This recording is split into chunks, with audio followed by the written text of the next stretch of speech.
Allô! Donc on se retrouve aujourd'hui pour une vidéo YouTube plus steady, plus fixe, plus travaillée. 5 choses que je n'achète plus depuis 3 ans. Bon, si vous me suivez depuis longtemps, vous savez que je me considère pas comme minimaliste. Je me considère plutôt comme une personne qui pense à ses achats, qui pense à 2 fois avant de cliquer sur le bouton acheter, mais qui se limite pas quand elle a des besoins non plus. Reste que ça fait quand même 4 ans que mon mode de vie est axé sur la durabilité, le zéro déchet, sur la faible empreinte carbone annuelle. Donc clairement, la façon dont j'achète a suivi. Sans plus attendre, je vous présente donc les 5 items que j'achetais avant, genre régulièrement, et que maintenant, je n'achète plus. Premier item, des bijoux cheap. De l'âge de 12 ans à, je dirais, 23 ans, je magasinais chaque mois dans des Ardennes, des Aldo, des Spring, tu sais, des magasins comme ça, pour m'acheter des espèces de bijoux, des anneaux, des bijoux un peu en bois, en plastique. Ces bijoux-là, ils étaient comme soit à 5$, des bagues par exemple, 3 pour 10, vous voyez ce que je veux dire. Mais après une saison, ces bijoux-là, ils se brisaient, décoloraient, ils rouillaient, genre l'argent, le faux argent si on veut, devenait comme brun. Alors, je les jetais. Et j'ai toujours été une grande fan de bijoux, genre de boucles d'oreilles. Depuis que je suis vraiment jeune, je porte beaucoup de boucles d'oreilles. Là, j'en porte moins parce que je me suis comme habituée à porter des items plus délicats. Mais c'est vraiment mon péché mignon. Mais j'ai réalisé à peu près, c'est ça, vers 23 ans, que non seulement acheter des bijoux à 5$, c'était pas éthique, parce que n'importe quoi que vous achetez qui est 5$, puis qui vaut quand même quelque chose, il y a quand même anguille sous roche. Mais aussi, je perdais de l'argent parce que je pouvais pas les garder longtemps. Ça fait donc 3-4 ans que j'achète des boucles d'oreilles artisanales qui sont faites au Québec ou au Canada. Ça me dérange plus si la paire de boucles d'oreilles me coûte 50, 60, 75$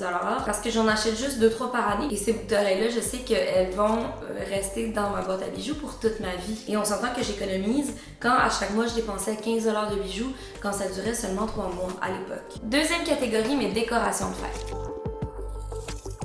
En fait, c'est pas vrai. J'achète des décorations, mais j'achète plus des décorations cheap, des décorations jetables. Et je vous l'ai déjà dit, j'adore les thématiques, j'adore les anniversaires, j'adore les saisons.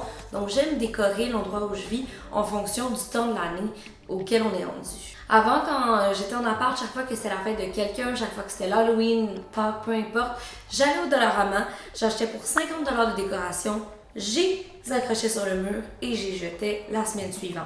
Des ballons, des banderoles, des guirlandes, des bébelles. Ma passion pour la décoration est encore présente, mais maintenant je vais plus au Dollarama, je préfère aller dans les friperies et trouver des décorations qui vont durer longtemps. Comme là pour l'Halloween, j'ai une maison à décorer pour la première fois, donc c'est ce que je vais tenter de faire. Et je vais aussi tenter moi-même de fabriquer mes propres décorations, même si je suis pas vraiment bonne en DIY. Pour les anniversaires, si vous avez vu mon vlog de mai, vous savez que j'ai acheté un ballon réutilisable et dont je pourrais modifier les chiffres avec les années. Je vais sûrement acheter d'autres guirlandes réutilisables, des trucs comme ça pour la fête de mes futurs enfants ou fabriquer moi-même des décorations. Mais pour ça, il faut vraiment que je commence à m'améliorer dans le bricolage.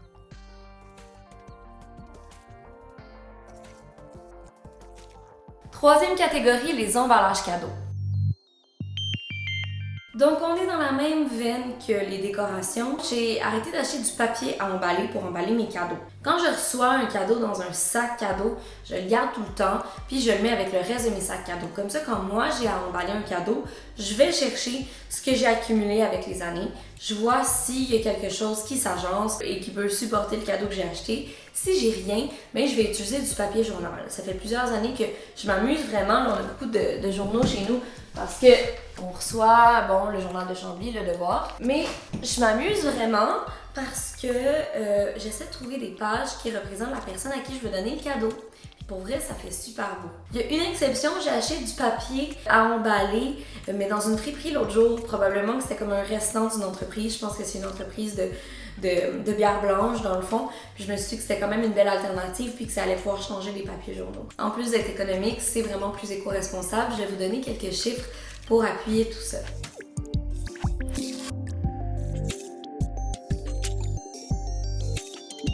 En 4e position, on a les Tupperware.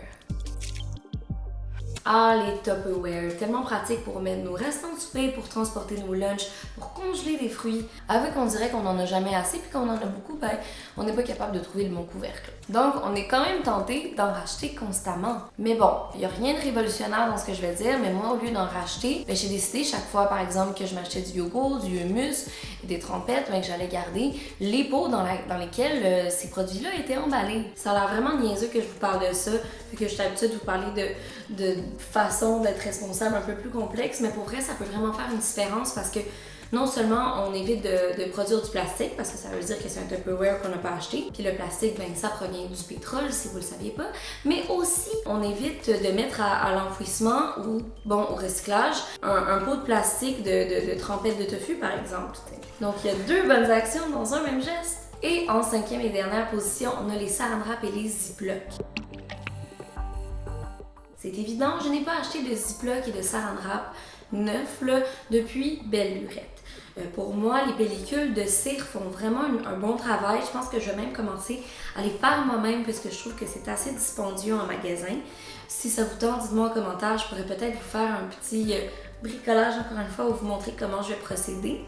Peut-être que je vais faire un reel sur Instagram. D'ailleurs, suivez-moi si c'est pas déjà fait. Mais pour les Ziploc, dans le fond, ça fait des années que j'ai les mêmes constamment puis que j'y relave. Puis évidemment, j'ai aussi des petits sacs réutilisables pour mes collations, mes sandwichs, mes légumes qui ont été entamés. Comme ça, ben, mes légumes sont emballés dans des cute petits sacs, je peux les laver. Puis c'est ça, ben, c'est assez pratique. J'ai pas à jeter de plastique et à recycler des Ziploc et j'ai pas non plus à en racheter des nouveaux.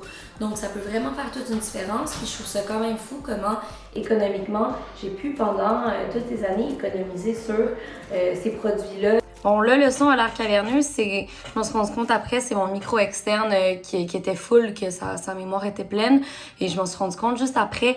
Donc là, il y a juste le son de ma caméra qui a été enregistré, puis c'est pas un super bon son, donc ça va sembler un peu caverneux pour la prochaine minute. Tout ça en posant des gestes éco-responsables. Donc dites-moi en commentaire, c'est quoi vous les items que vous achetez plus, puis que vous venez de réaliser en écoutant ma vidéo, que vous aussi ça fait des années que vous n'avez pas acheté tel ou tel item.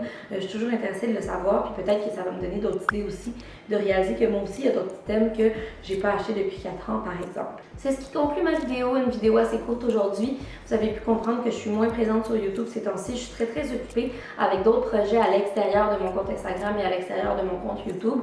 Donc vous pouvez me suivre sur Instagram pour avoir plus de détails, mais il y a plein de choses vraiment cool qui s'en viennent. Je vais poursuivre ma chaîne YouTube évidemment, mais peut-être à un rythme un peu plus lent. J'ai des collaborations qui s'en viennent et ça risque d'être très chouette. Donc là-dessus, je vous souhaite une belle journée et à très bientôt!